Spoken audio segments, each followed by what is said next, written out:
So the new season of Squid Game came out recently, and while scrolling through TikTok, I've already seen comments like this.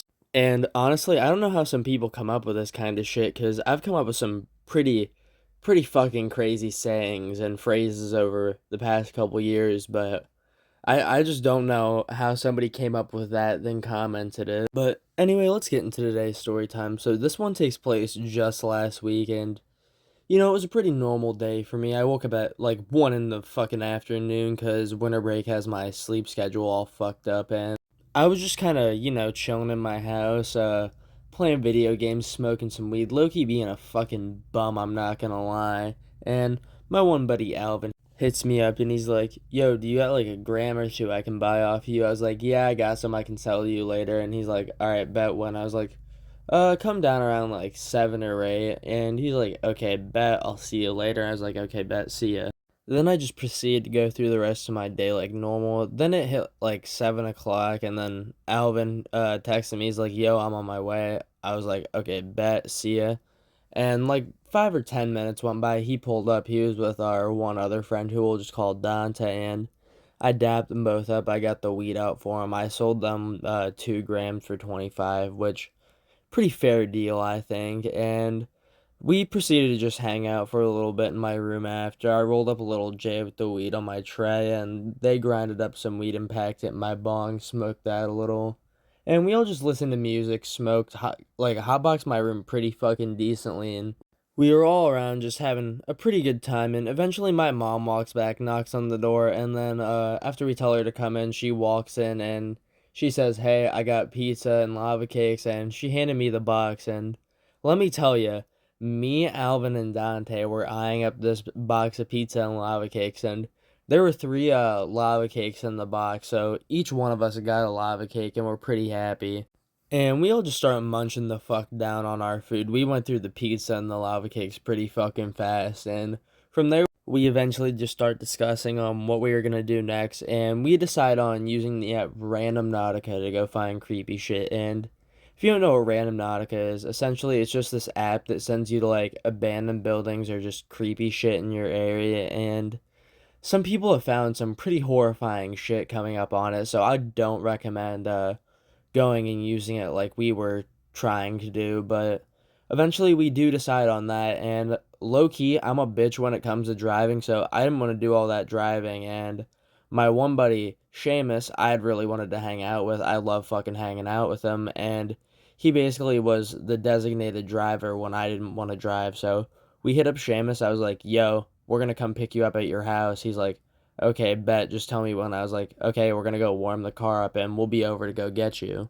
And when I tell you I was so fucking glad I texted Seamus this night to drive, I'm so fucking glad I did it, because when we went to go pick him up, it was like a 30-minute car ride. In the entire car ride, I could not fucking see shit.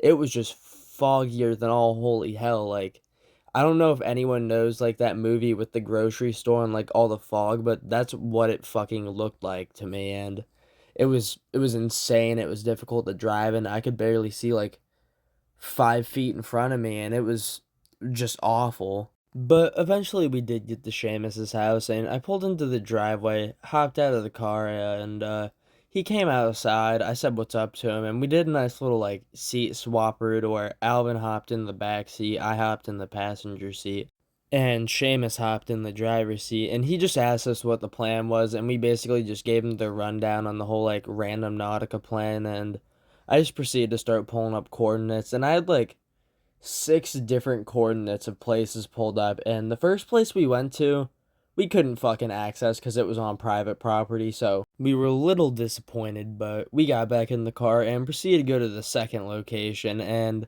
this second location was like behind a little factory area, and there was like a giant ass field that you had to cross through in order to get to it. So we pulled into like this little factory and pulled in between like two big ass trucks meant to like move debris, I think, just where nobody would see where we were parked at. And we all hopped out and we started our walk over to the fucking just creepy ass dark field. Like, we could not see anything. It was like pitch black.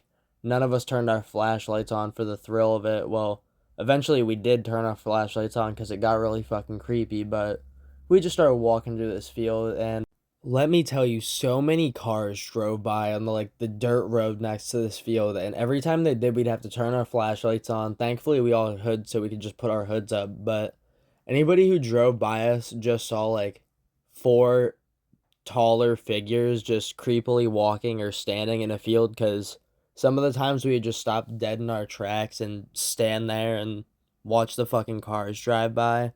So, on top of us being in a creepy ass field, we just were all around looking really fucking creepy in general. So, we just kept walking through this field and we were starting to come across like woods. Like, we were getting very close to trees and it was getting very muddy. Thankfully, I had fucking boots on, but everyone else was low key just getting their fucking good shoes dirty. And we all just keep walking through this fucking mud and what we would come to find out be pricker bushes.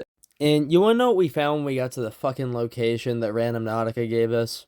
Fucking nothing but dirt, and we were right next to a fucking river after that, so we all had to do the creepy ass walk of shame back to the car, and as we get back to the car, somebody starts driving down the dirt road towards us, so we all just fucking dart towards the car as fast as we can so nobody sees us, and our fucking boy Dante was just taking his sweet ass time walking back.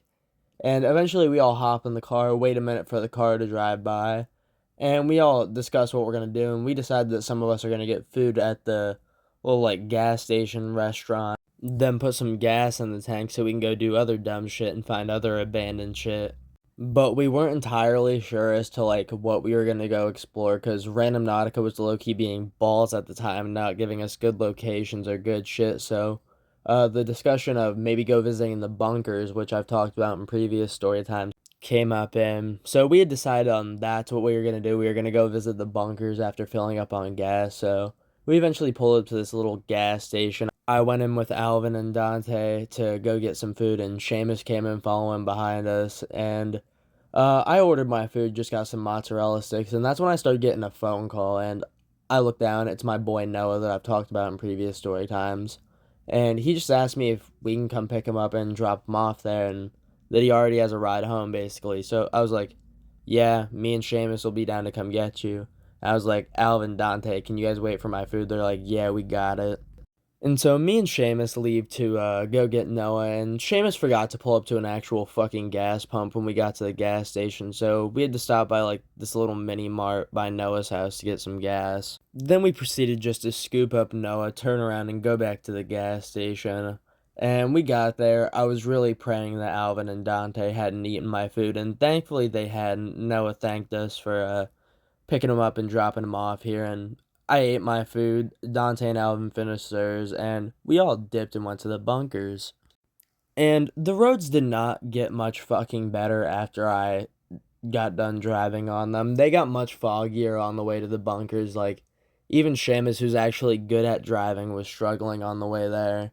But eventually, after I'd say probably 45 minutes, we get there and we go in, and me and Seamus lead the way because Alvin and Dante had never been to the bunkers before. And, you know, there's nothing really like too special about them. Like, there's some graffiti in there and just a bunch of abandoned shit, but it's nothing like too exciting. It's just a fun place to like look at and explore. But after you've seen it a bunch of times, it just like isn't too nice anymore. And we were just in there chilling, taking pictures, like shining around with our flashlights, and Alvin just starts throwing shit around, being loud as shit for no reason, and we all tell him to shut the fuck up and to be quiet, because while what we were doing wasn't exactly illegal, we just still didn't want to get the cops called on us.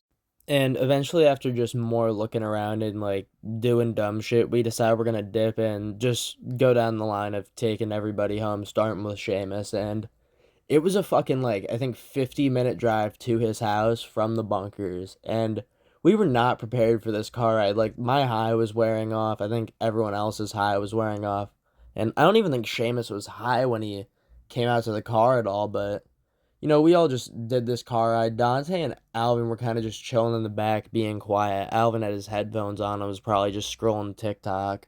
But that didn't exactly stop me and Seamus from yapping at each other the entire fucking car ride back, and that was until eventually we got like 5 minutes away from Seamus's house, and he starts asking us, he's like, does anyone feel like lightheaded or smell something funny? And I was like, I do, but I'm pretty sure I'm just a little tired. Why? And he goes, I'm pretty sure we're almost out of oil. He's like, Alvin, Dante, do any of you guys feel like lightheaded? And Dante's like, yeah, I felt lightheaded for a minute, but I low-key thought I might just still be high.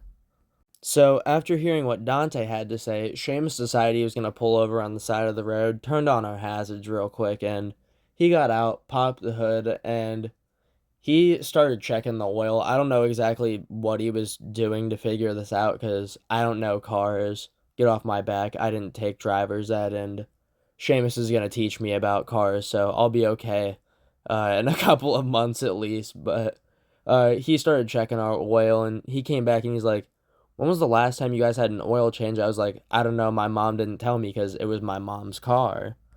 And he's like, well, we're gonna have to ask her because I'm pretty sure you guys are like out of oil. And I'm like, fuck, what does that mean? Because, like I said, I'm not good with cars. And he's like, that means the car is probably gonna blow up here soon. And I'm like, no, let's not fucking do that. And he's like, yeah, let's just get to my house real quick. So we pull up to Seamus's house, park in the driveway, and we started searching his property for oil. We went inside his house. We talked to his, like, I don't know, fucking grandfather. I'm not sure what his relation is to Seamus. He's told me, but I've just genuinely forgot because the dude just confuses me. But we'll just call this dude like Ned. So Seamus is like grandfather type person, I guess.